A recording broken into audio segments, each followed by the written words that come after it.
রাজধানীর পুরান ঢাকায় স্যার সলিমুল্লাহ মেডিকেল কলেজ হাসপাতালের সামনে ভাঙ্গারি ব্যবসায়ী লাল চাঁদ ওরফে সোহাগকে পাথর মেরে নৃশংসভাবে হত্যার ঘটনায় নোয়াখালীতে বিক্ষোভ মিছিল করেছে জাতীয় নাগরিক পার্টি ও সাধারণ শিক্ষার্থীরা। শুক্রবার রাত 9:30টার দিকে জেলা শহর মাঝদির বড় মসজিদ মোড় থেকে মিছিলটি শুরু হয়ে সুপারমার্কেটের সামনে গিয়ে এক সংক্ষিপ্ত সমাবেশের মাধ্যমে শেষ হয়।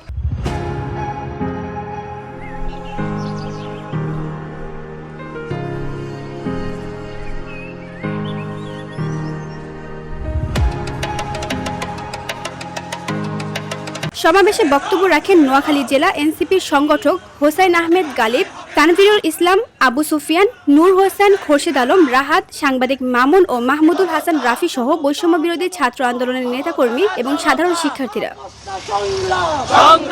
বক্তারা অবিলম্বে অন্তর্বর্তীকালীন সরকারের কাছে এ হত্যাকাণ্ডের সুষ্ঠু বিচার দাবি করেন। একই সঙ্গে চাঁদাবাজি ও সন্ত্রাস বন্ধে সরকারকে কঠোর ব্যবস্থা নেওয়ার আহ্বান জানান। VOD Bangla news desk.